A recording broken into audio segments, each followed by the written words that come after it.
You're listening to RTI Audio, powered by Rocky Top Insider.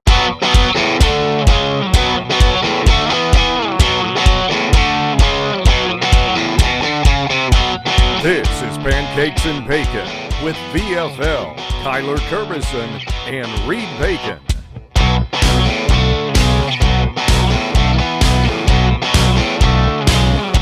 Hello, Vol Nation. Welcome to another episode of Pancakes and Bacon. I'm your host, as always, Kyler Kerbison, joined with Reed Bacon. We got a good one because football has begun. We are one game into the season. The Vols are 1-0, which is all just great things. Officially just very excited about Nico and the future we have going on. And we're going to dive into all of it, everything in the game. We're going to look ahead to NC State. But first, before we get into any of that, Reed, how we doing, bud? Yellow, I'm here. Yellow. Bacon, here. Present. Kyler, it feels great to be 1-0. Someone asked me on Friday night, they were like, hey, are you excited to see your boys tomorrow? And I was like, yeah, obviously I'm super excited. It was, I even woke up earlier than I normally do on a Saturday because I was just fired up for all of it. But it was still, again, it was kind of like, yeah, but it's UTC. It's a glorified scrimmage. So it was very much a bittersweet. Now I'm very, very excited for NC State. I did watch a little bit of NC State. We will talk about that here in a few minutes. But I'm doing great, 1-0, and I'm excited to dive into this. I don't know your opinion on it, but you could see some cool things. But then other times it's like, hey, it's like I said, a glorified orange and white game. So, but I'm doing well. Had a great weekend. What about you? Good weekends.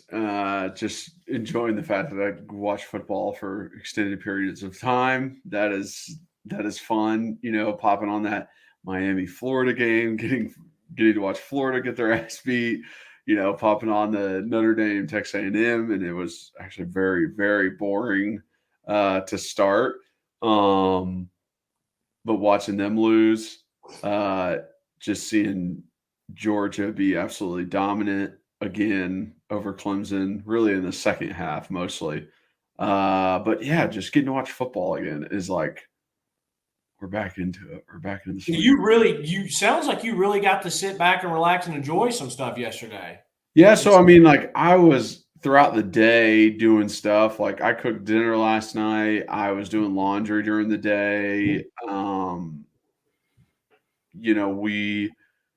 We did stuff in the morning, like went and like did some errands and stuff in the morning. But then like throughout the afternoon, I was just like on my iPad doing stuff around the house, but watching games. Yeah. So it was like, I got to, knock out stuff I needed to, but also like watch some stuff. So that was I enjoyed that.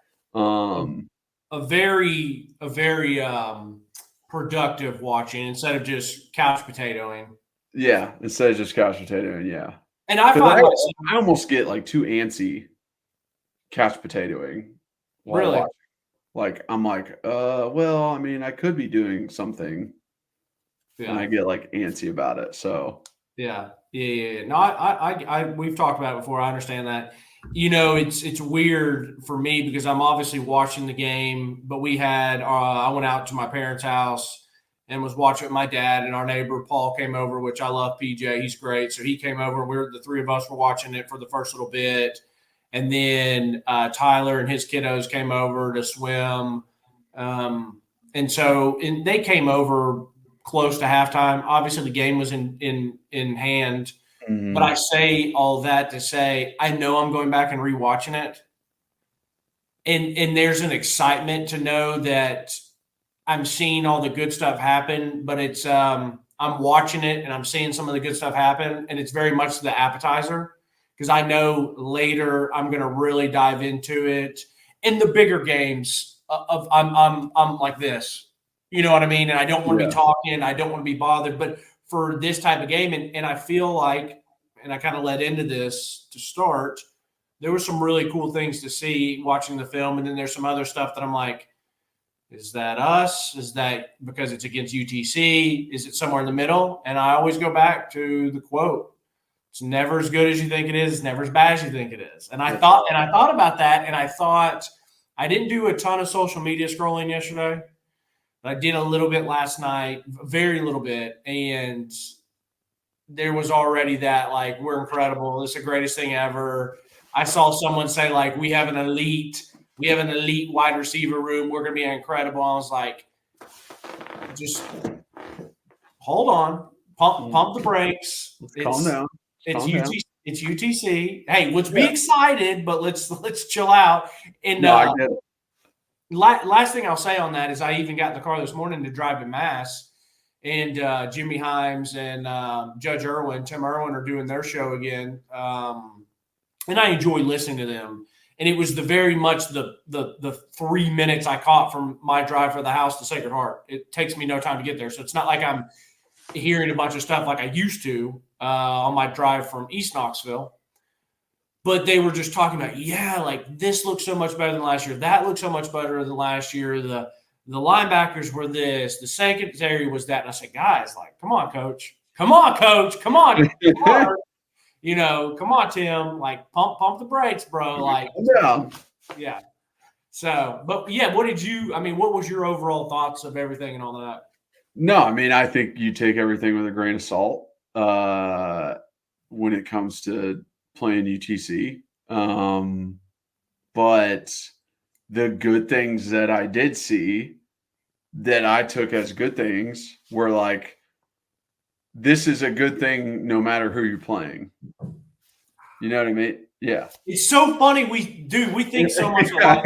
Like the little stuff you find in there, it's not all about like, well, we had this many yards, or like we had, this many points given up, or, there weren't any passing yards. It's like, no, you can't look at it that way. You got to look at it as like, this individual person had this kind of, approach. This individual person had this kind of tackle. This individual person had this kind of, route running. Like that, the little stuff inside the game is what you got to look at, not the bigger picture of like, I think our DBs did great because we only let up 90 passing yards. It's like, well, they threw it to the flats every time. They really didn't try and test us. They never threw it on 3rd and long. It's like, you can't really look at it that way.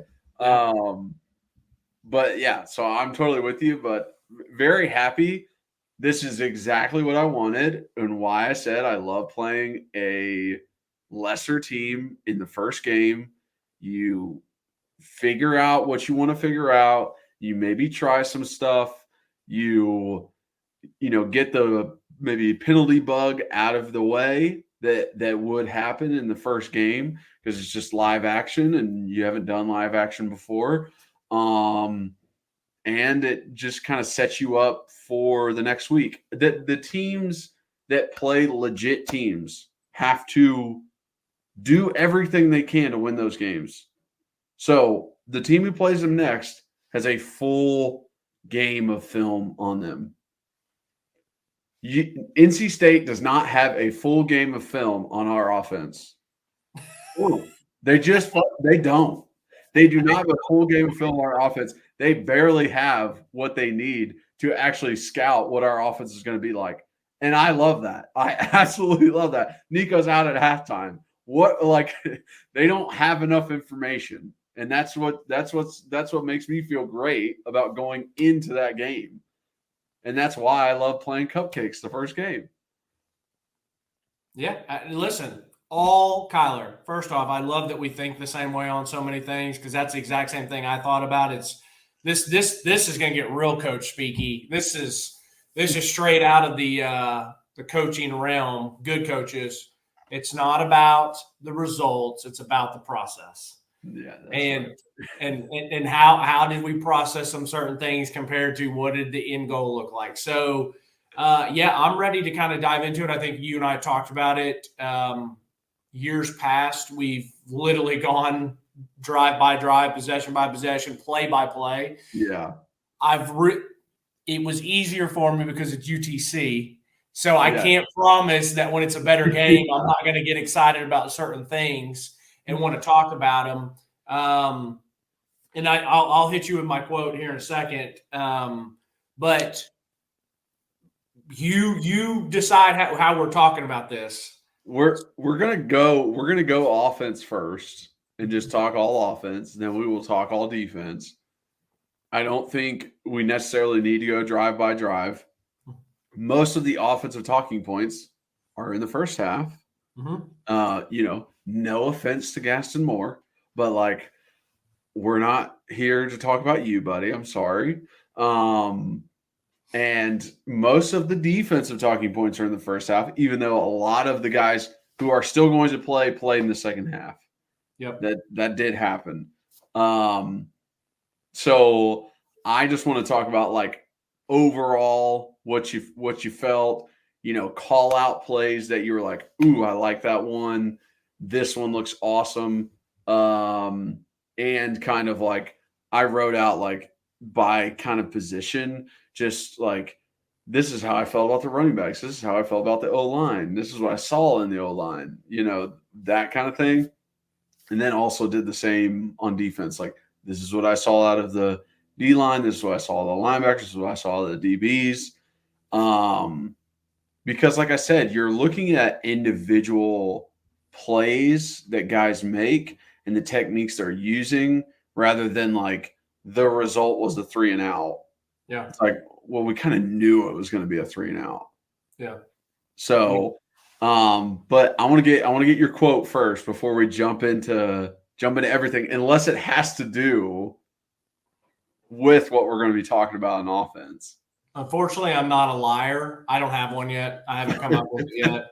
I've been thinking this week, and I just haven't really come up with one. I'll come up with one before the end of it. But it was funny because when I was coming in here, I saw that I still have my other whiteboard over here on the side. I'm like, oh yes, like I'm going to dive into some stuff, and I may break it out this one for one specific thing on offense. Maybe not, because I can speak to it and articulate it kind of without the whiteboard. But yeah, I don't have one yet. We'll get there. Okay, we can get there. Yeah, we can get there. All right. But I know. Let me just say this. You don't have to start there. I am very excited to hear what you think about the offensive line. And kudos to you. You were right that it was Carrick and not Jackson Lampley to at least start. Yeah. But we can start Nico time if you want. I think we know what we're going to say there, and there's going to be a lot of good to say there. But I truly am just selfishly excited of what you thought about the offensive line. Okay, that's fine. Overall theme is Nico, so we can get into that. I mean, I was like prepared to just come onto this podcast and start like absolutely laughing at how blessed we are that Nico's coming back. Like, we're going to talk about it. Yeah, it's insane. So when it comes to the offensive line, I mean, the first thing that I really started to notice was a lot of rotation. Like, Carrick did start at that guard position, but Lampley came in. There was even a drive where it was Lampley and Carrick and no Spraggs, which surprised me. I wouldn't have thought that they would take Spraggs out at all. Right. But I truly think they're just like, let me see what you guys have, especially in a game like this. They're not going to do that versus NC State, versus Oklahoma. Like, Spraggs isn't coming out of the game. So seeing Dane and John Campbell rotating at right tackle. Let me question. If I'm not mistaken, Dane was the first one really rotating, right, at right tackle. I think, didn't they leave Carrick and Spraggins in and bring Dane in on the right? Yes. Yeah. Okay. So it was like second drive, Dane came in on the right. Yeah. And then they started rotating guards and bringing Lampley in, and like Lampley played both. Yeah. Both sides. And then I saw Larry Johnson get a couple drives before the half, which Okay. You're like, whoa, Larry. Like, We're just listen. back We're it up a little bit. Like, let's get you some experience, but whoa, there, don't get our quarterback hurt. Like, and I think that, if you guys don't know what Kyler's referring to, because I have it as a note to talk about. I mean, it's very much still early second quarter. They put Larry Johnson in, who's still a younger guy, big size guy. We were both worried about his feet and his overall athletic ability and speed coming out of high school or JUCO. I felt like he's a JUCO guy, but maybe I'm wrong. But he's at left tackle, and he gets Nico hit pretty good from his blind side and low.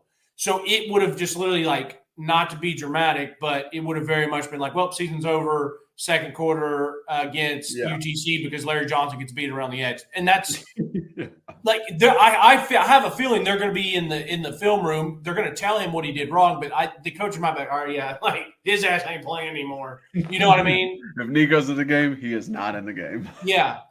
Seriously, I thought that. I was like, dude, he literally could have just ruined his playing time on that one play. But yeah, no. And so, like, seeing even Larry rotate in, I was like, okay, so they're rotating everyone but Cooper. Like, they're just leaving Cooper in. They're rotating everyone else. I think it has to do with the opponent a lot. And I know that they've done this in years past, but I am always a huge believer in, like, keeping the same guys in and cohesive. I honestly thought in an overall play that Dane ended up playing better than John Campbell did at that right tackle position, just being more under control. I know John Campbell's the guy to, like, body dudes, but sometimes he just gets, like, out of control. Mm-hmm. Being under control, good with double teams with his guard. I like Carrick. I thought there were times where he didn't bring the thump to the D lineman. The D lineman brought it to him. So I think Carrick and Lampley, that's still going to be a thing. I think that's still going to be all right, which one of you wants this as the season progresses? Like, I imagine both of them are going to play versus NC State. And then I liked what I saw out of Lance Hurd. There was a play before the half where Nico got hit off of Lance's side, but it seemed more of a miscommunication than Lance not being able to make the block. Like, it looked like the offensive line was blocking for a draw, and Nico pulled the ball and tried to throw it, but then no one was open, and got sacked before the half. It was after that chop block penalty, which was like, I mean, Dylan literally fell over. Like, he didn't mean to chop block him. So I feel good. I feel very good about this offensive line. Like, Lance, Carrick, Coop, Spraggs, Dane gives me a lot of positivity. Did you watch? I'm just curious. Did you watch any of, like, when I saw a little bit towards the end of the game where live, not rewatch, but live of Jesse Perry, Williams, Satterfield, or is it Satterfield or Satterwhite? Sorry, Satterwhite. And a couple of those other guys. Did you stay long enough to watch some of those just to see? A little bit. Nothing to comment on. Like, broke it down. Okay. Yeah. No. Yeah. So I think I had a hard time watching the offensive line this time. Maybe for where I am with football knowledge, it's like I can still watch and see stuff. I probably didn't spend as much time, but it's just hard for me on a competition like this. And I'm sorry, we're 19 minutes into this, and I've already made reference to it 5 times. I know that's annoying, but I'm just being honest. Like, it's kind of hard for me to to react to the offensive line play just against UTC. So I'll give them credit. I'm telling you, I took a picture, a screenshot, and as a matter of fact, I can actually pull it up and even show the people watching on YouTube. I mean, it's ridiculous the pocket that Nico is sitting in, and I don't know if you'll be able to even see this. I mean, some of the different plays you saw, like after. Can you see that? Yeah. Look where Nico is. He's what, 5-8 yards deep, and there's not anyone remotely close to him. And this is the touchdown that he threw to. I think that was the one that he threw to Dante first time, and Dante caught it and tried to keep running. But Kyle, there's literally 1, 2, 3, 4, 5, 6. He's 7 yards deep, and he's. Yeah, I mean, I firmly telling you, I'm making this touchdown throw with that much room. I mean, you got Dylan Sampson who's 3 yards deep, and no one's even. He can't. There's no one for him to pick up. So I'm going to give them credit. They had some really pretty pockets, which is huge. Yeah, so, and like the run game was great. I think Dylan Sampson is such a great running back, but it's like that touchdown after Dylan's long run, like after he had that like 55-yard run, and then it was like a 6-yard touchdown run. That like Dylan didn't get touched until the goal line. Like they literally just moved the entire thing back to the goal line. So it's just like things like that. You're like, obviously that's easier to do versus UTC than it would be a Georgia, Alabama, but that gives you like, all right, that's what we want to see. That's what you want to see when you're playing people that you should be doing that against. And that's where we should have started this, is just said, hey, ultimately we did exactly what you and I, the coaches, and all of Vol Nation wanted to see. They absolutely dominated the inferior opponent, offense, defense. They did exactly what they needed to do, and that's the most important, because there are some teams. NC State was in a dogfight with Western Carolina.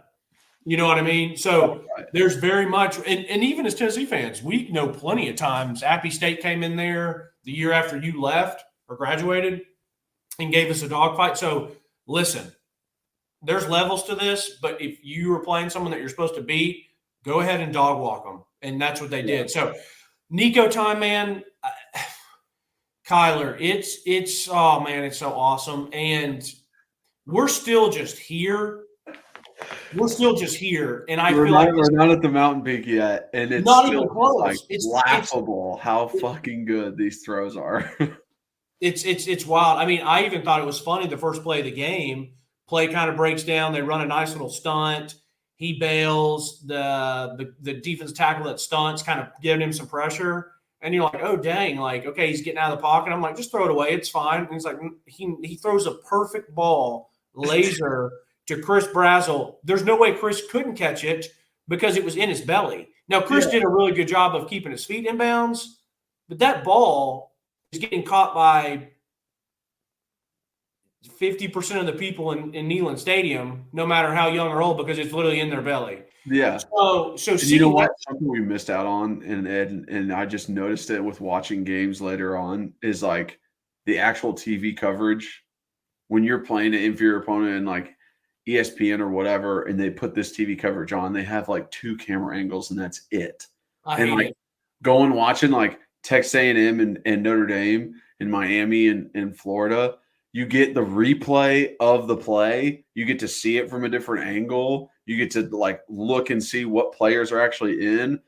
I was missing that so much because it was like I wanted to see that play again.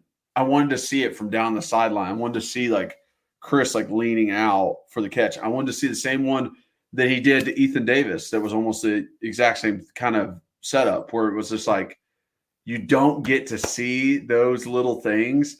And dude, the hype would be even higher if I got to see those kinds of angles on stuff.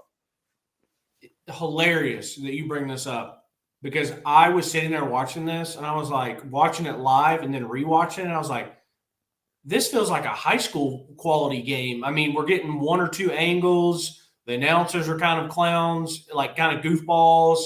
We're not getting a lot of replays. And then I was like, we're doing replay touchdowns, dude. And then it was like, this doesn't even seem super high def, like, or high definition. Like, what are we doing?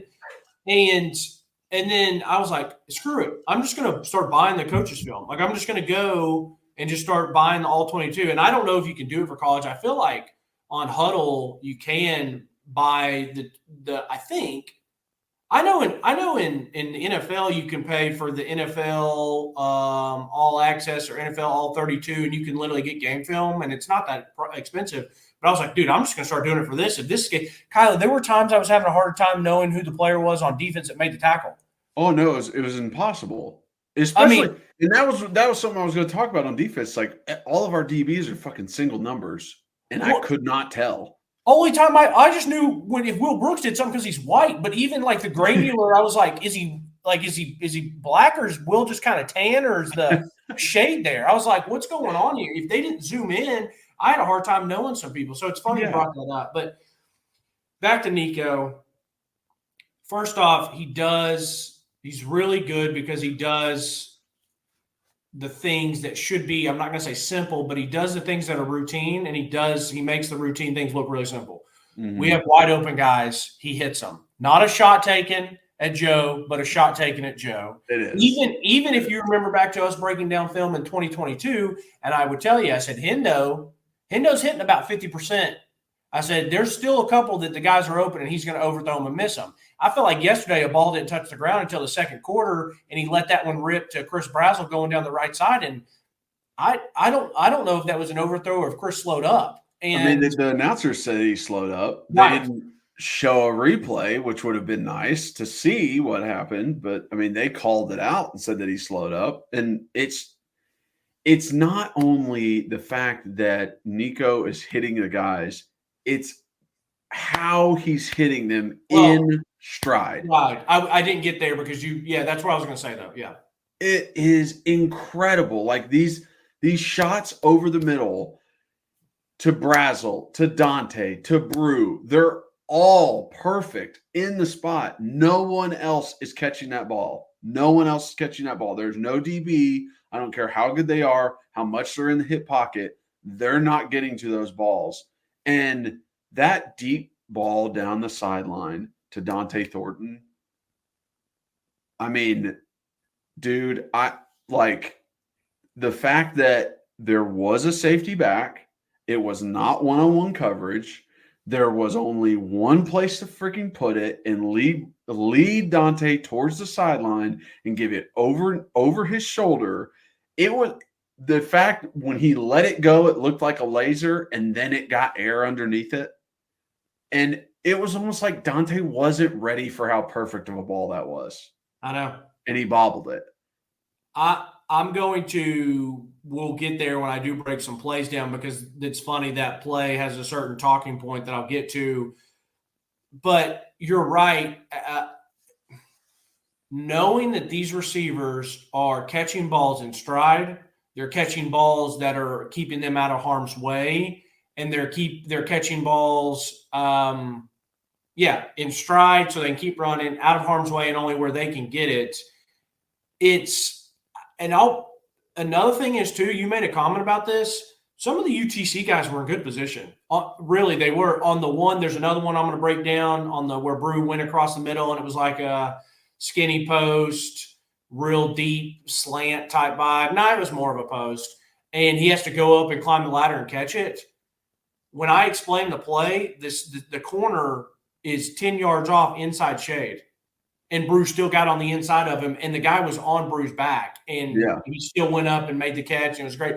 But the thing that I said, we're just here. He's making all those throws and decisions and getting through his progressions, all the stuff that really good quarterbacks do that we take for granted until we see a bad quarterback, and we're like, bro, like, what are we doing here? Like, it's a simple read, it's a simple throw. Like and you take that stuff for granted when you watch the greats of the greats in the NFL and in college, and then he's out there doing it. But why we say he's even going to take another step is when games where he has to put the team on his back, make a play, get out, run, thread it into a needle between the corner trailing and the safety coming down or over the linebacker. And he did some of that stuff, but it's just weird for me in the world that we live in, how things get way, way too overhyped, that this guy he's already exceeded some of the he's already exceeded some of the hype, and I think it's only going to continue to grow. It's like you don't trust it because it's like you can't. Hold on, like don't do too much hype, right? Like that's your automatic reaction, but then like he is meeting all of these expectations, like the way he moves around in the pocket, the way he makes plays when they do break down, the way he's feeding everyone. He had 10 receivers, 10 guys caught the ball from him. He's just like, whoever is open, whoever I can get it to, I'm getting it to. Agreed. And once again, on one of the plays that I have broken down, it's really funny that, and I'll get to it, but it's a 3rd and 8 check down, and he gets to, I guess, his second or third guy, which is Deshaun Bishop, and he hits him, and we get a first down on an RB check down, which is usually just there just to not take a sack and continue on and punt it. Yeah. So I'm going to dive into a couple plays. Yeah. Here, and then I want you to piggyback as well. So I've already talked about the first play, the rollout dime. I just said LOL. Like, this is hilarious. It was also a nice catch. I thought it was let's see. Oh, yeah, nice block. Okay, so I thought we had some really nice blocks, some nice seals. I love to see the pool and the clear up by Miles. It's really kind of like, okay, we know Ethan Davis is athletic. We know when we saw him in practice. What? Miles is our blocking tight end. Yeah, and I thought he was – I think him, Ethan, and Holden States will still – all of them will catch balls because we've seen Miles catch and be athletic across the middle, and we saw him in practice and knew he's a big boy, but it didn't look like we dropped a beat losing the 87 of Jacob Warren for the past couple of years, and there's Miles. He's in motion. He's clearing up, and he's getting a good block. So that was nice to see. I want to continue to see that. I thought it was funny on the end around or / reverse that they gave to Brew to kind of get him in the game and get him going. And I see Miles kind of like, yo, like after he got tackled, he's like, yo, come on, like come this way. And I repaused it. And I get like, cause like when you're being a ball carrier and you're in that your helmet space, like your peripheral is not great. So even if you just see a flash of another jersey, you might cut inside. But Miles really had that outside, it was here comes Brew, Miles is here, and he sees that UTC guy coming this way, and so he cut it up. But if he had kept trusting, he would have kept going. So it was funny to see Miles like, come on, bro, I got you. I like Brew in number 5. Dylan does look thicker. He does look, I don't know if it's a single digit or what. Or I guess was he 6 last year too? I can't remember. Or was he still 24? No, he was 6 last year, and I think he has put on weight. Yeah, because a lot of people say that. You'll hear it in the offseason. Oh, he's put on 10 pounds of muscle. He's put on 5 pounds of muscle. And it's like, okay, cool. But sometimes it's not noticeable. Like, he does look a little bit thicker. He does look a little bit more, ready. Speaking on that reverse for Brew, one thing that I wrote down about it is I love it. It's just, yes, that is a great play in general, and it sets up another play. Yeah. It sets up Nico taking an outside sweep to the other side. Yeah. Because that's what it was looking like. And then he handed it off to Brew to go the other way. So it's just like, here we go. Here's what NC State has to watch. Here's what all the other teams have to watch after the fact. And they have to be ready for this other thing that we'll do off of it. Freaking Josh Heupel has like 5 options off that. He could let Nico just take it on, like you said, a QB sweep and fake it this time. He could hand it and let Brew pass it. He could fake it. Nico stops running and turns and throws it back to Brew, back cross field, back to another guy that acts like he's going to stock block and keep going. There's a lot of stuff that you can do off that action. Yeah. So that's a good point.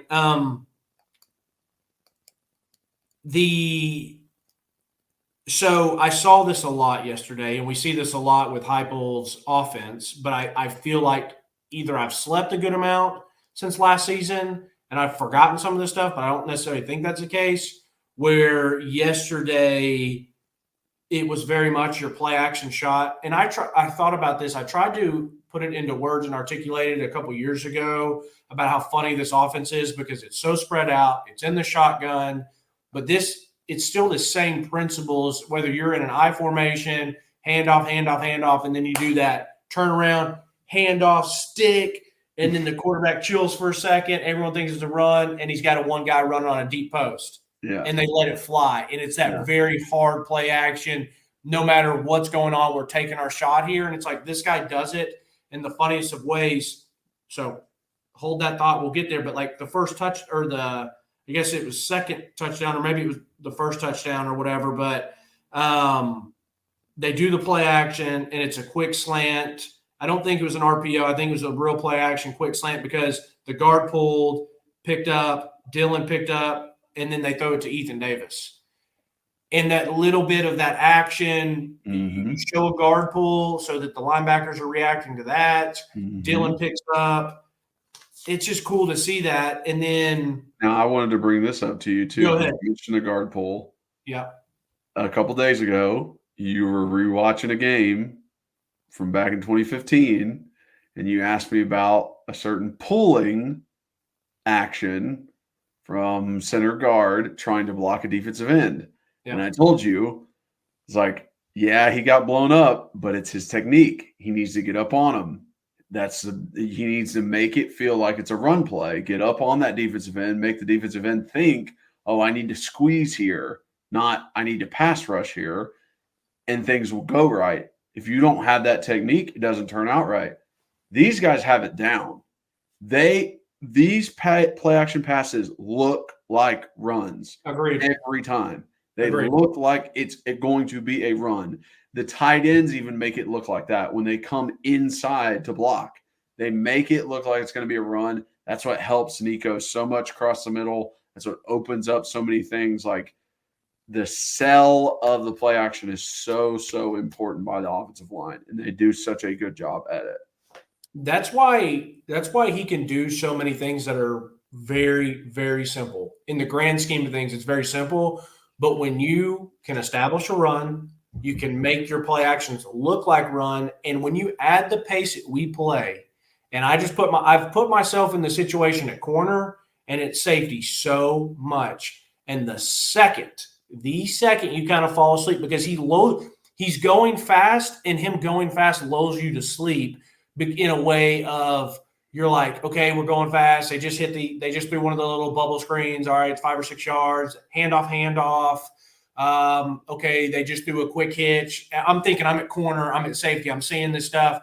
And then all of a sudden you don't even realize it, but you're 7 plays in and you're like, okay, what's coming next? Another handoff, another bubble. And then that's where he hits you with the play action, and you look up and Dante's behind you as a safety or corner, and you're like, oh no. And you just I wish people could understand. Obviously, I never did it at this level, but I can promise you, I remember being in that helmet, watching this field and thinking of what's coming next, and then you get lulled to sleep. And it's funny because lulled to sleep usually is like an Iowa offense, a Tennessee Titans offense of Derrick Henry and Mike Vrabel, handoff, little hitch. They're taking damn 30 seconds in the huddle. And it's just, you know what I mean? But this is like fast, and you don't even have time to think before it hits you. The snake's too close, and it bit you already. You know what I mean? And there's like the plays where like Brews post that he got down to like the 5-yard line, like nobody did anything. He was the only receiver running the route. Like the other receivers literally stepped off the ball and like looked at the DBs. Talk about lulling a DB to sleep. Hey, guess what? You're not doing anything on this play. You're literally just going to stand there. Like, are you kidding me? Yeah, that's going to lull somebody to sleep where they're like, wait, am I doing anything on this play? Like the fact that we have that in it's a part of the offense to not do anything is unbelievable. I'm so happy you brought that up because I was going to bring that up when I talk about the play. And I know a couple of years ago we saw it, and you and I were talking when we first saw it, like, what the these dudes don't run. These dudes don't run on the other side. I've never seen that in my entire life of football, ever. That was like a taboo thing. Like, you're going to, the receiver coach or your head coach, offense coordinator, like, you're going to come off and fire off every time, and you're going to make them think that the ball's coming to you or that you're going to block. It's like, Heupel's like, nah, bro, it's cool, chill, because this is a legitimate one-on-one play. This is a legitimate basketball ISO, our guy versus their guy. Yeah. The other four of you, go stand over there while we let Dalton Connect cook. That's literally what this is. And so I'm happy you brought that up, because I didn't think about it to tie it into the lulling to sleep, because that's perfect. I was just going to talk about it later. Like, a matter of fact, this play coming up, I was going to talk about it. So it's the wildest thing, because I'm sitting there thinking, I'm like, well, if I'm Nico and it's not there, do I get out and scramble, or do I legitimately throw it away? Because it's pretty ballsy for Heupel to call this, because your quarterback's in the pocket. If it's not there, I'm like, if he can't just throw it away because then it's grounding, if he gets out and scrambles, there's no one really on the scramble play except the one guy that he's trying to go to. I'm like, maybe he just tells him to sell it over him, and not so it's not a pick, or kind of throw it low in the ground. I don't know. It's a wild dynamic, but they literally did it 4 times I can remember. They did it to Brew, Dante a couple times. I mean, so anyways, offensively, I love the PA on the play action on first down. They did our very typical inside guy goes out, outside guy stems right under it. It's a great throw and catch it's kind of like a crosser, a deep dig if they flatten it out. And it was an absolute Austin Powers laser beam. Laser. So and then he hits another laser right after. And then I have it says right back to the play action, the perfect pocket. That's the picture I showed you. Great throw to Dante, and he's able to keep running.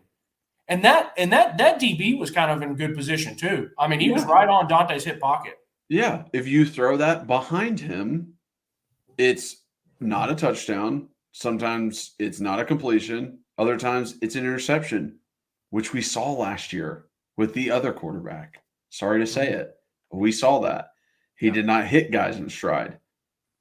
And that's why accuracy, that people talk about accuracy being a really important piece of being a really good quarterback, especially at the next level, because those windows are so much tighter. Offense, again, I have it written here, Kyler, play action shot. It's one receiver. The other guys don't even run routes.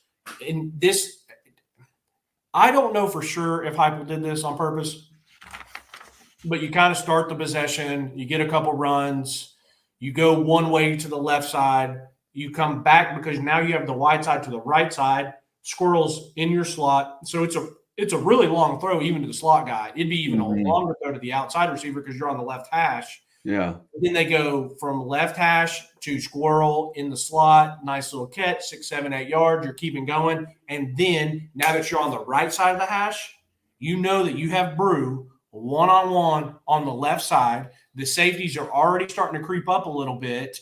And so it's the very much, like I said in basketball, hey, you four go stand over here because we're going to let this guy go one-on-one. And he play actions. The safeties – the linebackers are way up. The safeties are kind of at 10 with their feet there, stuck. And all Brew has to do is go up, make a cut in. You mentioned it. I didn't get to see the view of it because when I paused the TV copy, I kid you not, the corner is at 10 or 11 yards, and he is at inside shade. Yeah. He is daring Brew to – you would think when you get that coverage, you would think as a wide receiver, like, okay, I need to – come off the ball hard, give him a step inside, and then back out. And you should have plenty of room if you do that because the safety's definitely not getting there. You got outside, and I wish I would have gotten to see it. I'm guessing Brew got up to him as he opened his hips. That's when he went in, or maybe he even did a little swim move to get inside of him. But it's so funny that the corner was in perfect position, basically pre-snap, and it still didn't matter. Yeah. So, yeah, man, it's like I have here. It's simple and it's smart, and it's just and not that other people wouldn't pick up on it if they went back and rewatched it, like film wise. Even if you don't really know football and you're just watching this play, you'd realize like, oh my gosh, these other dudes aren't moving on the other side. But during the game, you definitely don't notice it, in my opinion. It goes fast. They go so fast, you don't notice it. And plus, I mean, that was another thing. It's just like, remember the interview with Joey Halsey where he was like, listen, if we don't want to go fast, we will slow down so that we can stay under control. But like first drive, they're going so fast, UTC's like, timeout. Time the fuck out, dude. Like, we need a second to figure this shit out. That just makes me laugh and smile every freaking time that these teams are like, hey, it's going to be up tempo. They're up tempo. We got to get ready for the tempo. And it's the first drive, and they're like, holy shit, this tempo. Time out. We are not prepped. Let me ask you something, because I was thinking about this, and I've thought about it a lot over the years of watching Heupel's offense. Like, how do you go about stopping it, and what can you do there? And there's different ways to try to stop it. And obviously, it really helps if you have really elite talent like a Georgia or whatever. But even these smaller schools that are going into this, and you see the highlights of Heupel, and you're like, okay, well, we're not going to get beat deep. We'll have deep corners and deep safeties. But you and I both know, and a lot of other people know, if they do that, he's going to rush it for 400 yards against you. And we'll still throw it, but it's going to be hitches and bubble screens, and legitimately we're 1,000% going to get to the red zone, and then you kind of have to stop us from there. It's kind of almost like you're giving up the 80 to 80, or you're giving up 20 to 20, and then you're just going to try to stop us from the 20 in. Yeah. And then you watch it, and a lot of these people are like, well, screw it. We'll make them beat us through the air and just hope that it's a little bit more difficult for them.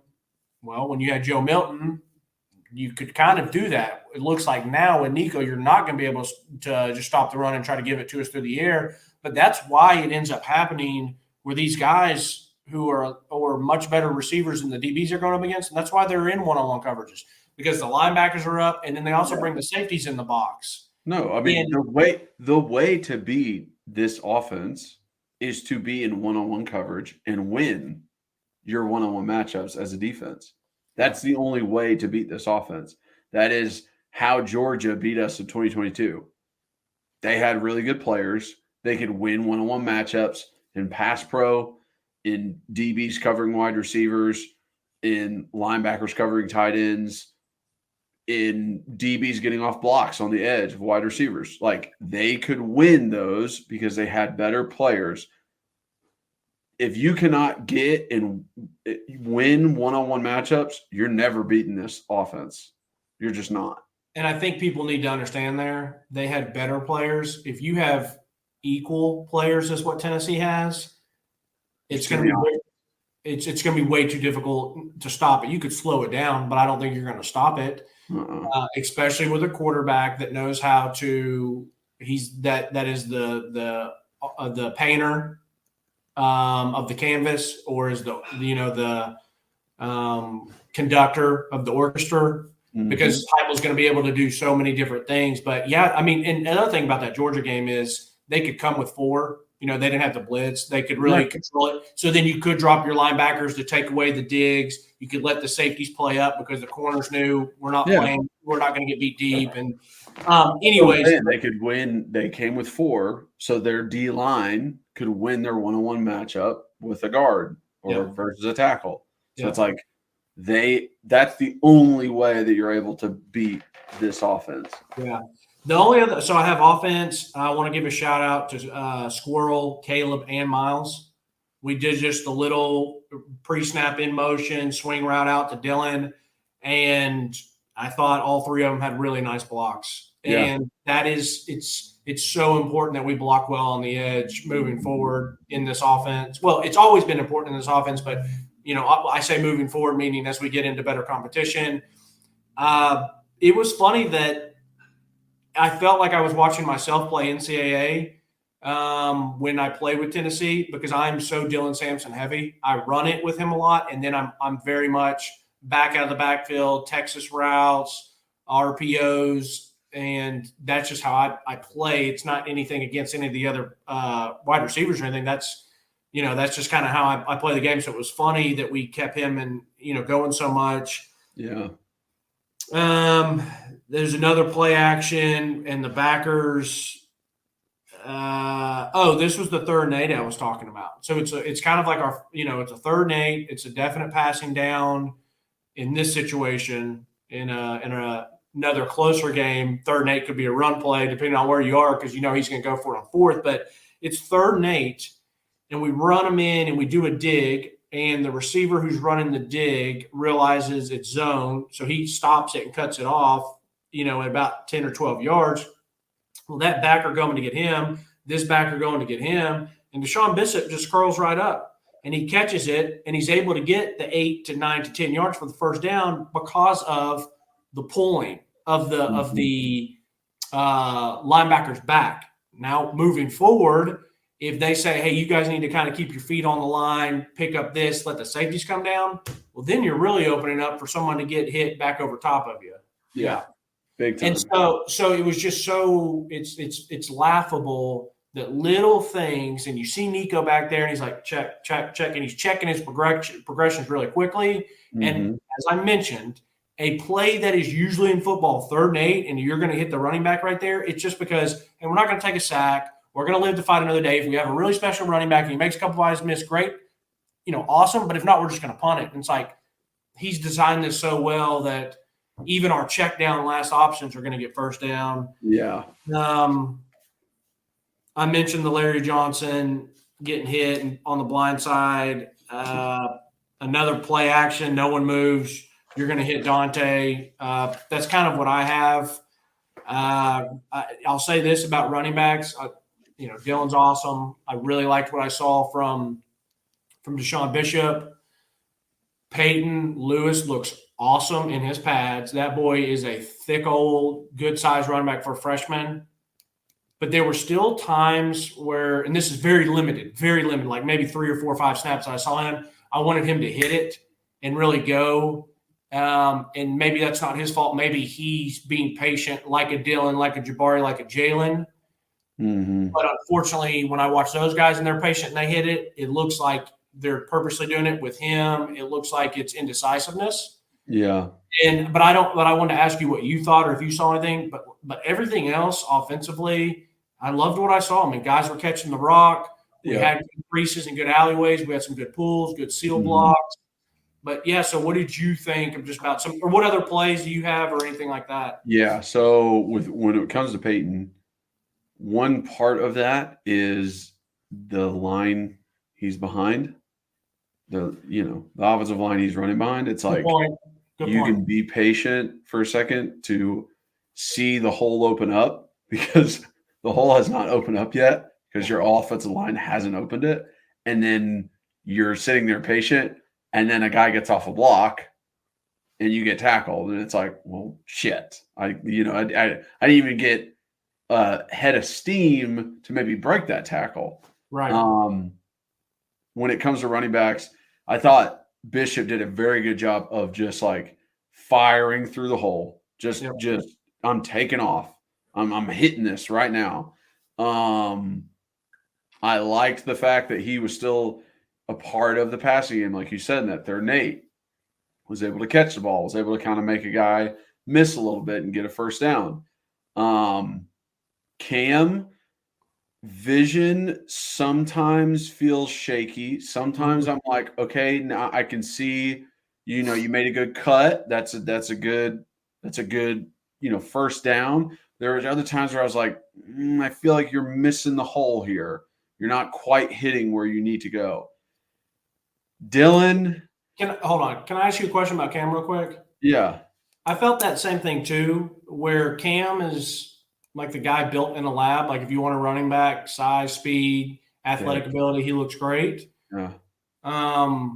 But maybe, which is probably the most important part of being a running back, is your vision. And you can build the perfect guy in a lab body type and size and speed. But if he doesn't know how to set up blocks, make cuts, use his vision, then it's kind of for naught.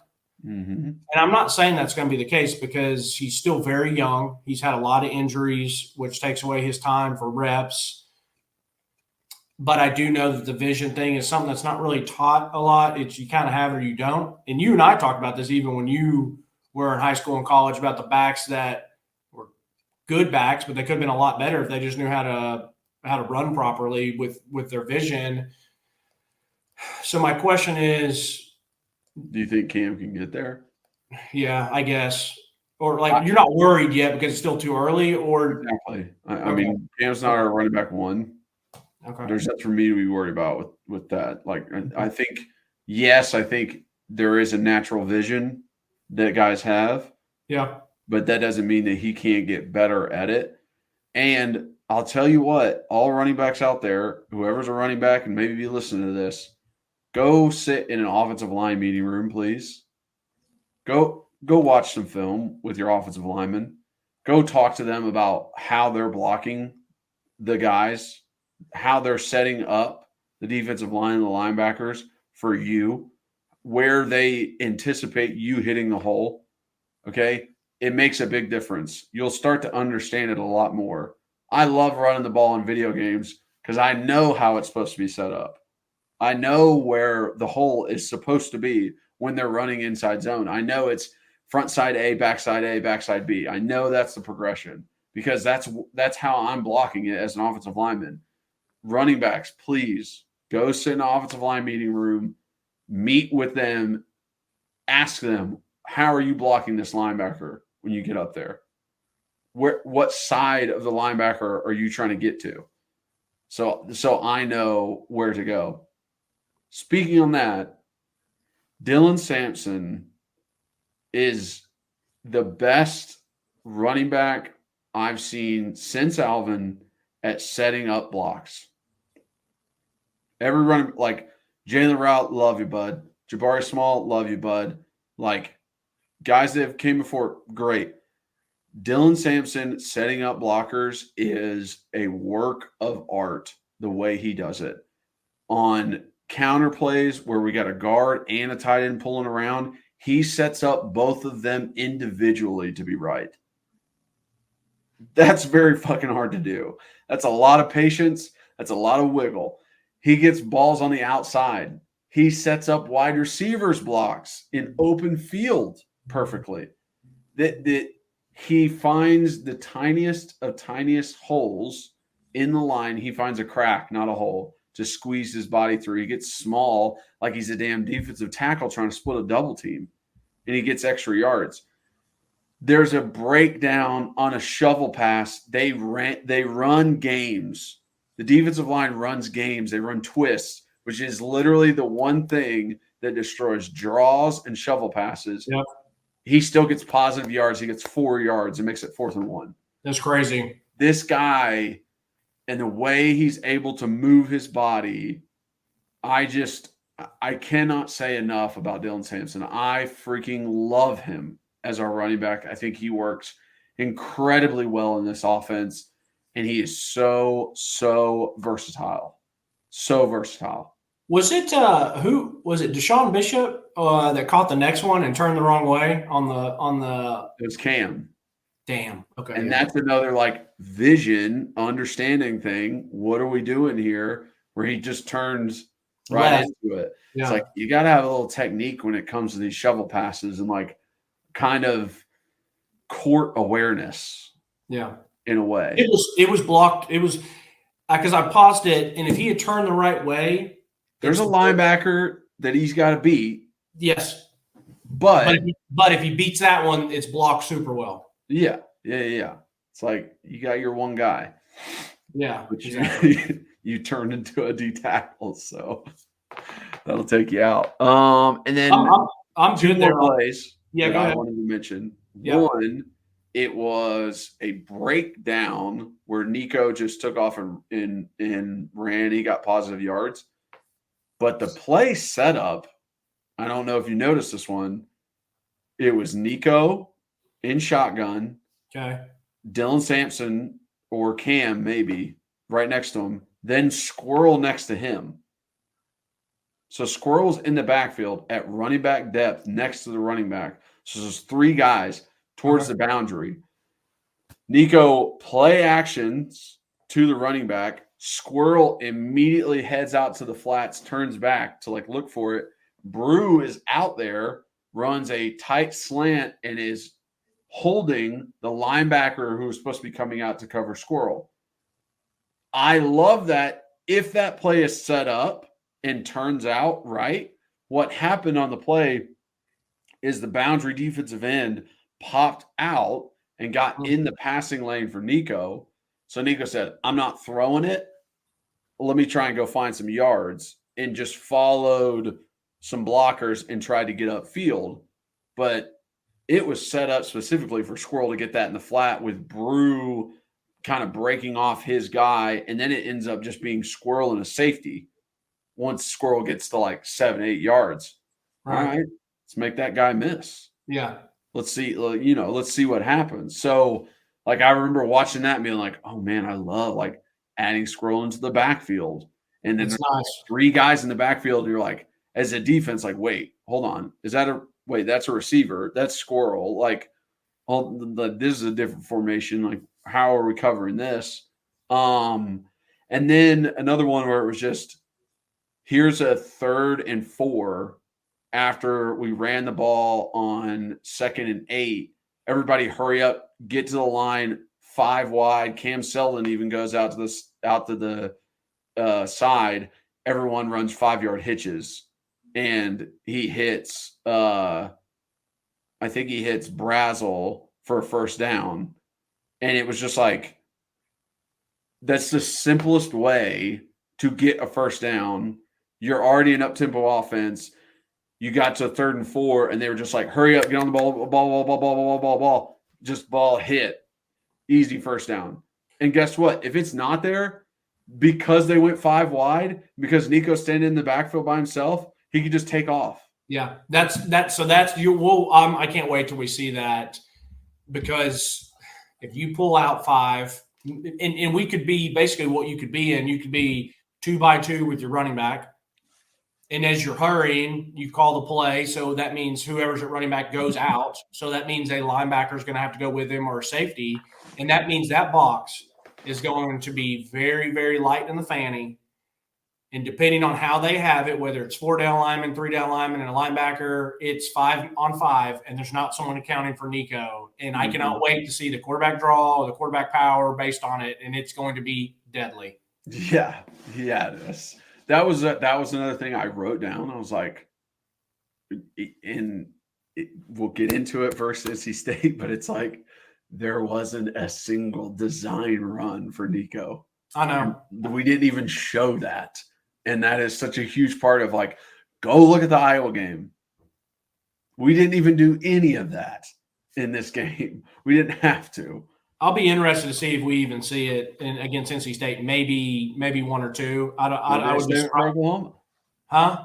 Maybe they should just save it for Oklahoma. That's what I'm saying. Is maybe that thing gets held, but I don't know. All right, let's go D-line or defense. Defense. So I just put D-line defense because this defense runs through this defensive line. That is apparent. That is what it is. Very much grain of salt here.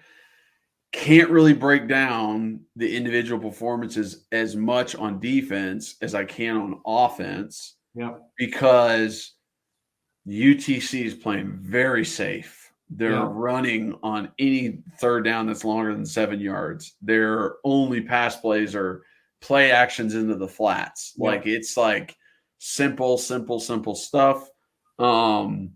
But, dude, some of the defensive line play got me hype. Tyree West, I just went balls to the wall the whole freaking game. Like, running down the line of scrimmage, you tweeted about it, causing that fumble. Later on, he unblocked, pulls off the edge, sack. The very next play after that freaking sack, he's on the edge. He pushes his guy back. They run outside. He's not even supposed to be contained, man. He pushes off his block, just chases. The guy slows down enough. He grabs his legs. 2 plays in a row. He's making a sack and then a tackle for loss. So Tyree West, I love him at defensive end. It was literally one of the things we talked about when we broke down defense was like, is he a guy that goes to defensive end? Because we didn't necessarily have like prototypical DNs. So I love that. I love just getting flashes of Elijah Simmons, Dude, 4 yards in the backfield. yes. I mean, dude, when Menace. Tyree caused that fumble, Elijah messed dudes up A on menace. that play. Yeah. When Joshua Joseph made that tackle for loss when he almost had the handoff, Elijah was in the backfield. Like, incredible. There's a play where Elijah got cut, got up, and still made the tackle. This is the Elijah that everyone was so excited about when he got recruited, that everyone loves to see. I really, really think it is just like a conditioning thing with him. If he is fresh, which you can be with this many defensive linemen, he can make a huge difference because he's a big old boy who's very athletic. This is also a good game for him because of the level of competition. There's no one on that offensive line who's going to be as strong as him. So all he has to do is bully. He can show up, and he doesn't have to use hands, speed, quickness. He can just say, "I'm just going to bull rush every single time." But in very, very small spurts and very small windows, he has some quickness to him with his feet and his hands. He really does. No. And but yeah, like this is a perfect game for him just to be bully ball. And it was nice to see that. It was nice to see that. Sorry. Continue. You know, a thing again about UTC, like the way they played, like a lot of cut blocks, right? It's third down. They're just like cut blocking our defensive ends and our D line. And it's like, you know, we wanted to see these guys eat. We wanted to see them go get sacks and stuff like that. That's not like they are playing it to where they're not going to give up sacks. They're cutting and then throwing the ball in 1.2 seconds. It's like you're not going to get much out of that. I love the combo of Big O and Bryson Eason on the inside. I think it's our best two guys in the interior. Bryson Eason, the way he plays, the effort that he puts in, the strength he plays with. Big O, smart guy, always getting his hands up. His pass pro is very good. He can make guys miss. If he gets a one-on-one with a guard, he can make that guy look stupid at times. So I just love those combos.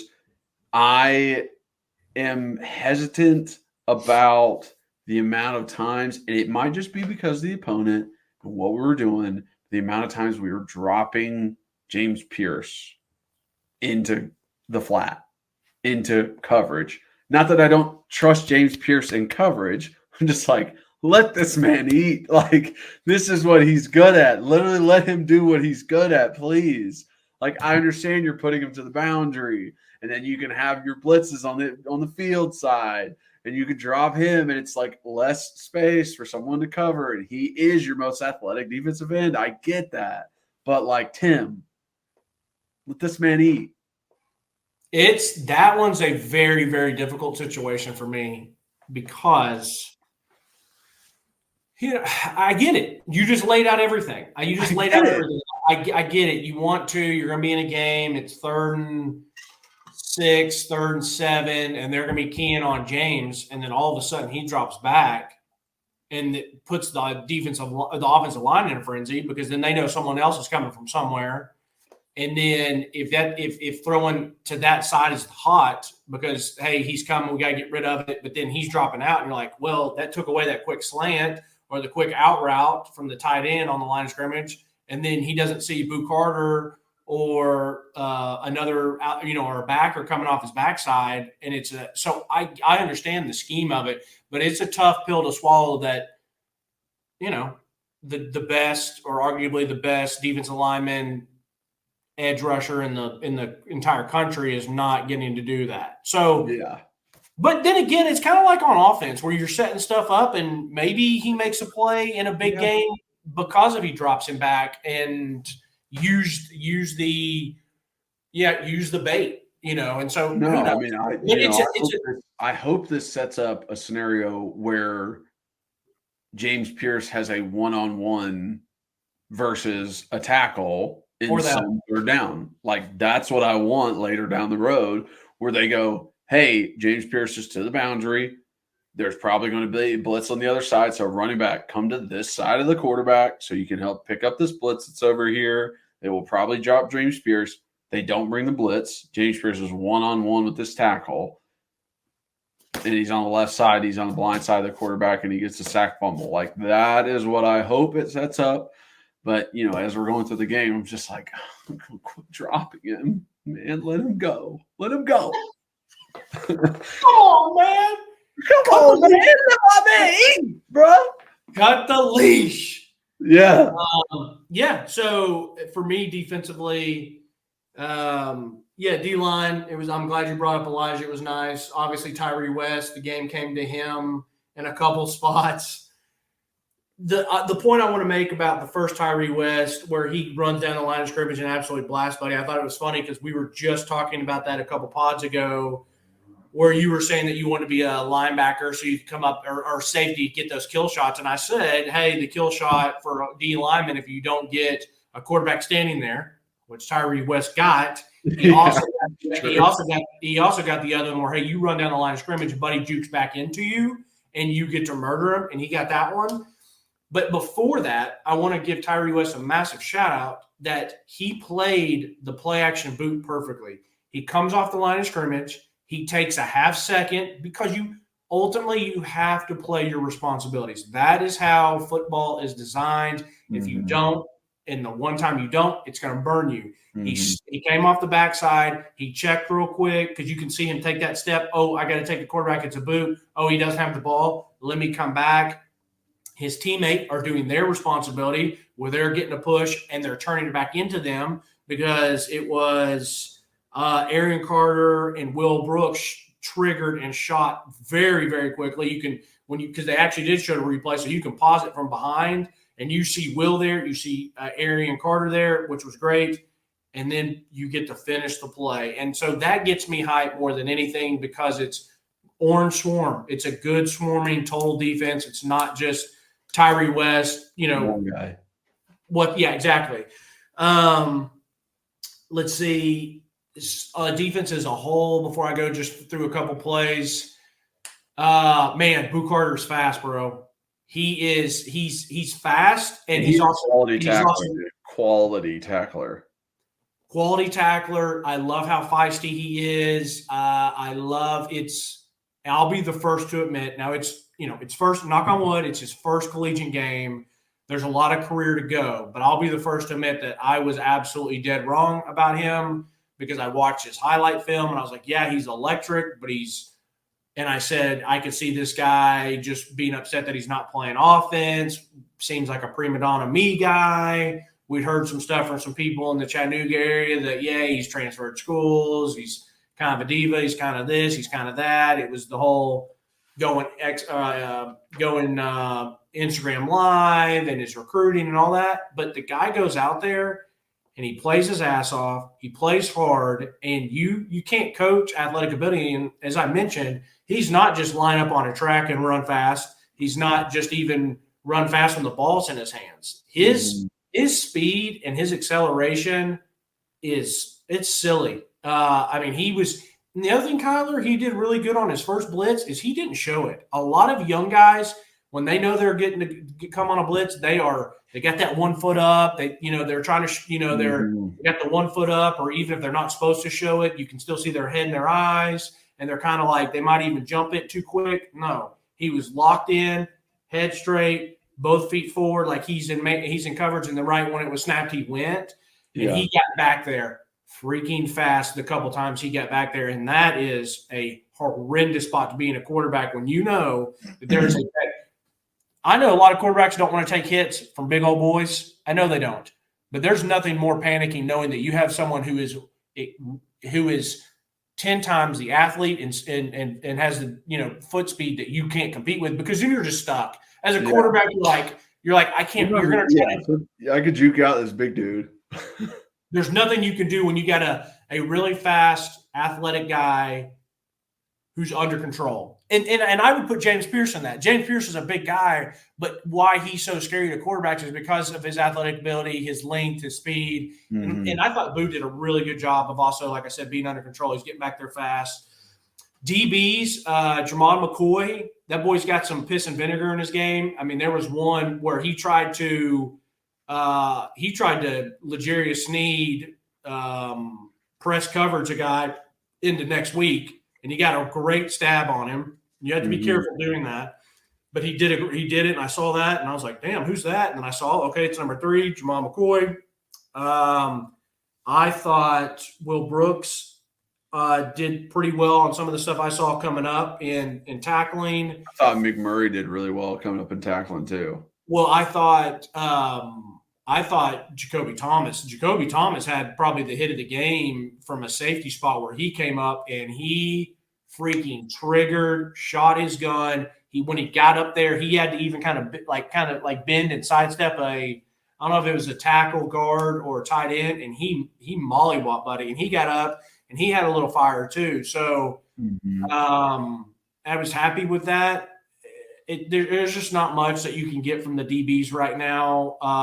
So everyone played, and they played at all different positions too. They were rotating guys all over the place. This whole rotation thing, I've thought about this a lot too. It's wild to me, Kyler, because a couple things. I feel like I've always said, if I'm defensive line, I'm okay with rotating, except on third down. Like if it's a third down pass, I want to be in because we're all selfish. We want to try to get the sacks. But as a defensive end, I'm cool with rotating. As a linebacker, I would probably be okay with rotating some if I can pick when I'm rotating. Yeah. As a player, like if I'm that good that I can say, hey, I need a minute, let me come get a breather. But if you're already only playing defense because it's in college, and unless you're Travis Hunter, you're not playing both ways, and you're in good shape and you're not gassed out, then you want to take advantage. We all play the game because we want to play. We're not on a team for practice. So I say that to kind of bring it into a bigger point of it's pretty amazing how they've built a culture where these guys rotate. You don't play the whole way or play the whole time, and it seems like everyone's okay with it. Everyone's genuinely excited. And the other thing is, and I know I mentioned this before, the buy-in, everyone has to be bought in because, hey, Reed, you're not starting at safety today. You're not, you're not. You're still going to get 20 plays. Exactly. And if your ass isn't ready on those 20 plays because you've been sitting over there not paying attention, and for people who haven't played, it doesn't have to be football, it can be any sports. And very much for you and I growing up, and I don't know how it was for when you were at UT, but you're really not rotating. So when I'm the starter and I'm playing, I got to be ready. When I'm the backup, well, I can kind of be locked into the game, but not super locked in. And that's the difference between good and great and being a pros pro. And I mean a pros pro, even if you're in college, the way you handle yourself. And it's funny that by design and I would love to pick Heupel's brain about a lot of stuff, but I'd love to pick his brain about all this rotation because at first, when he first got here, I thought it was maybe they're trying to find out who's best. And then I'm thinking, well, we don't have a lot of depth, so he wants to keep people fresh. Now is it to keep people fresh? Is it because you think they're all good quality? And at the fourth quarter, it's better to have somebody still at 85% than at 75% because they're just tired and they've played 80 snaps. I don't know why he does it. I truly don't. And so I know it's UTC. I'll be excited to see how that changes against other people, but legitimately there was guys that I knew we were going to rotate a lot. There was guys I saw in there that I didn't think like Jalen Smith was in there at linebacker. I thought it was going to be KP, Arian Carter, T. Lander, and Caleb Perry. But then you get Jalen Smith in there. I'm like, okay, well, that's awesome. Is that because they really trust him and think he's good? They want to see how he reacts. They're just building depth because they can. Like, I don't know. So I think a lot of it is building depth. I think it has to be. I think you have to find who's your best when you're playing the best teams, when you're playing the Georgias and the Bamas and the Oklahomas later. It's got to be like, I can't take this guy out. He is better than the other guy. Like, I'm not going to take him out. He's going to stay in. Like, when I was playing, it was the positions that don't rotate are corner and offensive line. You don't rotate. You stay in the entire freaking game. It sucks, but you have to because the drop-off is a big drop-off from 1 to 2. So you have to stay in. I have to imagine that when it gets to those bigger games, there's not going to be as much rotation. There's not as much trying to figure out who is the best. But I think a key point there, you said not as much. And that's what's still weird for us. Yeah. Is because it's a big game and it's not just, for example, KP and Arian Carter at linebacker. That's not what it is. It's just you still have T-Lander and you still have Perry, but you might not see a Jalen Smith. And that's the thing is I almost equate it to basketball is earlier in seasons, you might have a team that plays 10 deep in basketball. And then once you get into conference play, it's 7 or 8. So you're still rotating. It's just not as much. And so, but I still, it's just for growing up and playing football and growing up and being a fan and watching it is still so wild to me. I remember being in his first ever game, Bowling Green. Had great seats, so I'm right up there, and I'm sitting there watching him. I'm literally like I was the very front row, and I'm right behind the kind of to the side, but right behind the UT sideline, and I'm watching these different guys go in. I'm like, damn, different corners, different linebackers. I'm like, okay, it's just Bowling Green. He just wants to know what he has, but then they did it the whole season. Yeah. And so it's still, I mean, the guy's 4 years in and it's just still so funny and wild to me. But if they can do it successfully, then the kudos to you. Kudos, Yeah. But if you can, I think it's going to be a big question. If you like can. who? Yeah. Yeah. Who because even in the linebacker position group,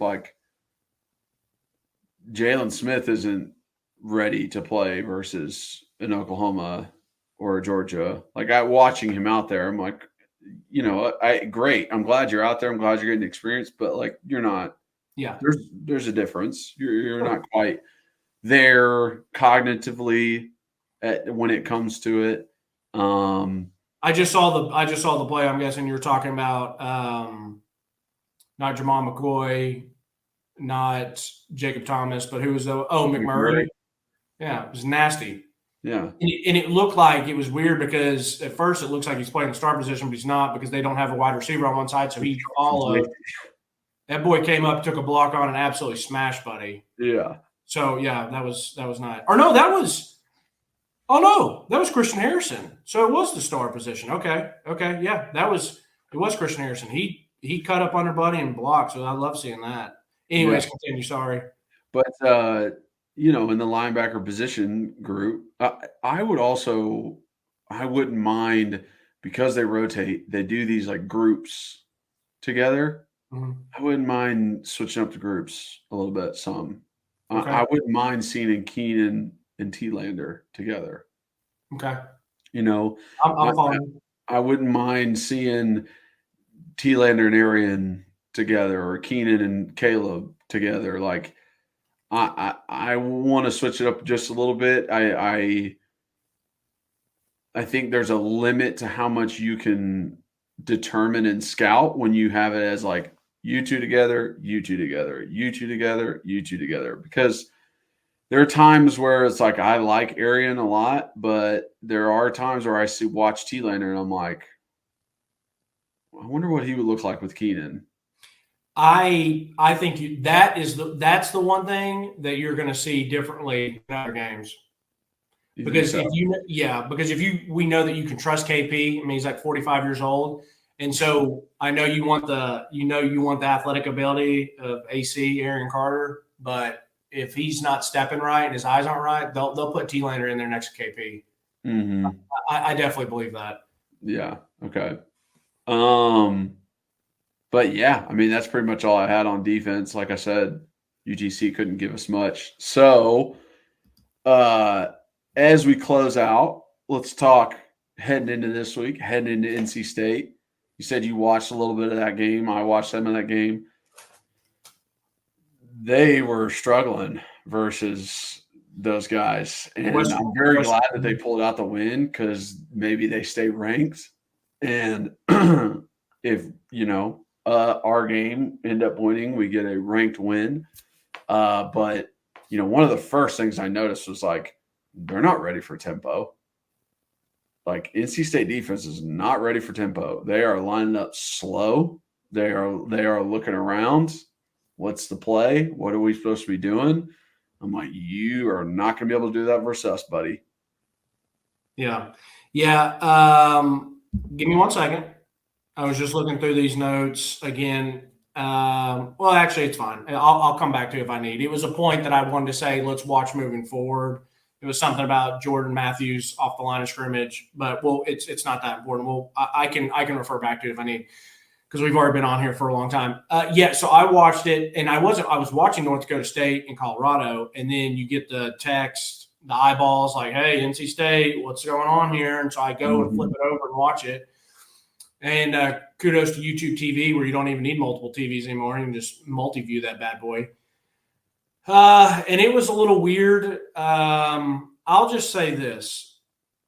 For me, it's a very much that weird feeling. And I saw the line today, Kyler, so I got to see the line already. And there's a couple of the sports betting that had us like 6.5, another one that was 5.5, another one that was maybe even 5. I'm like, okay.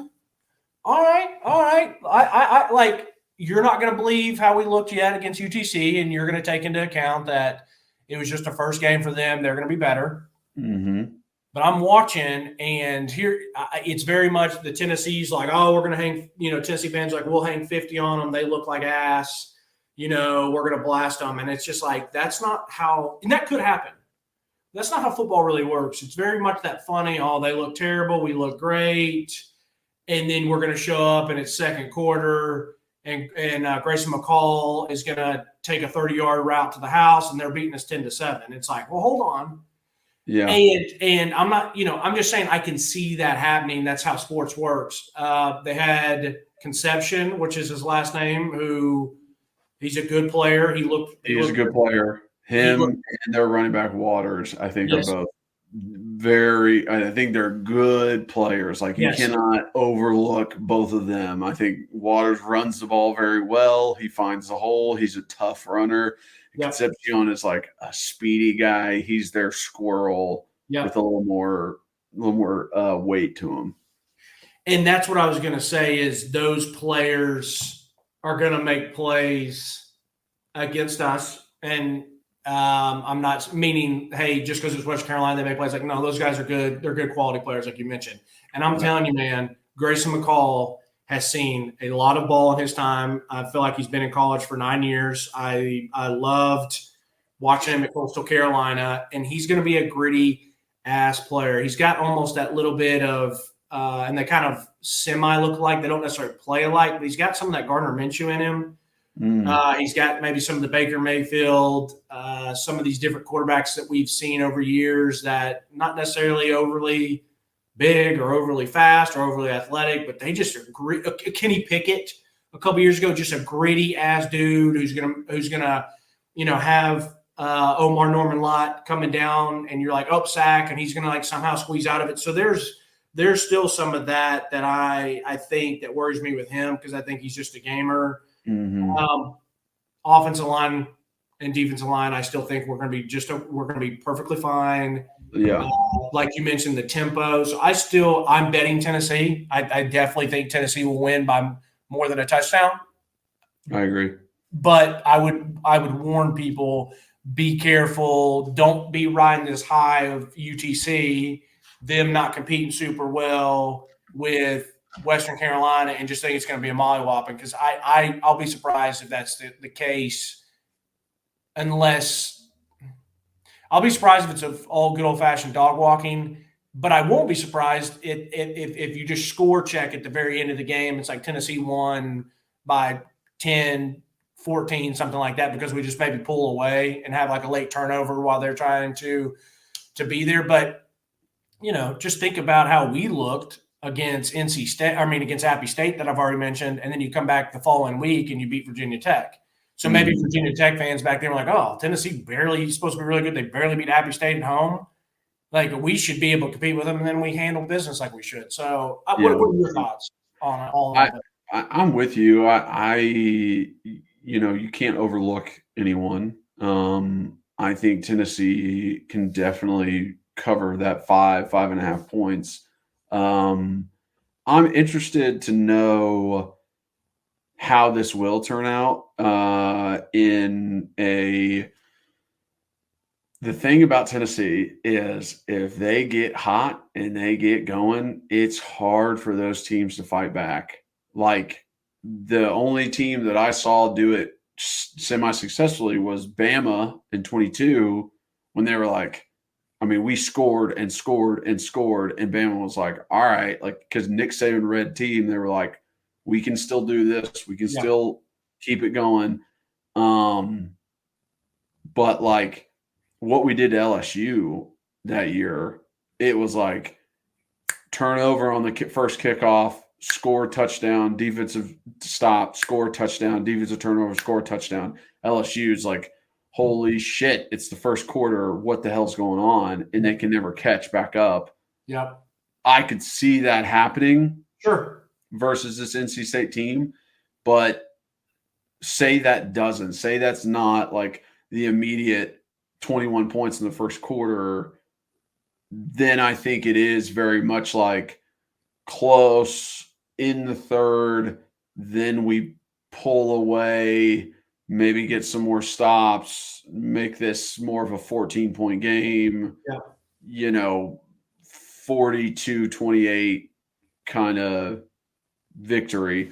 Yeah. But yeah, I think it's just all how it starts. Because if it starts fast, I could see NC State being like, oh, shit. Like, it's a great point. And, yeah, like you mentioned, LSU, Missouri, South Carolina, from a couple of years ago where the game was truly over and there's still 6 minutes to go in the first quarter. Mm-hmm. So I agreed.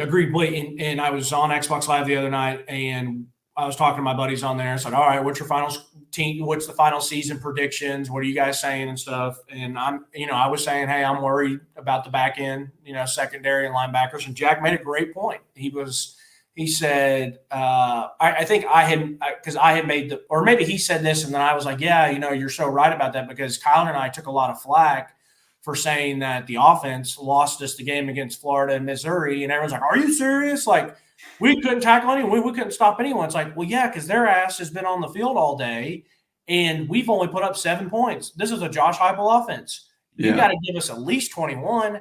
And so Jack made a good point. He goes, this defense might not be, as talented or whatever. He goes, but if that offense is clicking like you're talking about, and those putting up those quick points, it's a heck of a lot easier to play defense, because that those offensive coordinators and that other team is going to be pressing. So it's like, hey, they can't stay with the run. They can't dictate to us. Tie buttholes. Yeah. Well, yeah. Those offensive coordinators and offensive, they got tight balls. They're like, I got to keep up with this. Well, it takes them out of their game plan and it makes them press. So they can't. They need to be balanced, and if they don't feel like they can be balanced, and they're not, they're just going to start chucking it. Which then, if you start chucking it, then our DBs know it's a pass. Our D line knows it's a pass. Tim Banks knows it's a pass. And if you don't say, hey, it's only 14 points, let's stay in our game plan, let's not let UT pull us out. It's it's a boxing match. Don't let Tennessee pull us out of how we want to play. But sometimes it happens, and sometimes there's nothing you can do. And that was a good point, like I said, by you and by Jack, to say, hey, if this offense is clicking, then that helps the defense. Our defense is going to be better, and the players are the exact same. You know what I mean? So exactly. It just sets them up for more success. Yeah. Good pod. I'll be thoroughly excited to break down NC State. Obviously, we both think they win. We both think Tennessee wins, and we both think Tennessee covers. Yes, it's going to be great. It's going to be great. We're 3-0. Head to Oklahoma. Calling it right here. See you, brother. All right, brother. Okay, thank you guys so much for watching and listening. If you are watching, please like, subscribe, hit that notification bell, leave a comment. If you're just listening, rate and review, download and re-download. Follow us on all those listening platforms. Also follow us on social media at Pancakes and Bacon on Twitter, at Pancakes and Bacon _RTI on Instagram. If you want to follow Reese, just at rbacon26 on Twitter. And I am at Kyler Kerberson on all social media. So check me out there. God, what a great start to the season. So glad football is back. We're getting into the swing of things. It is Nico time in Knoxville. And thank you guys for being such great fans. As always, go Vols.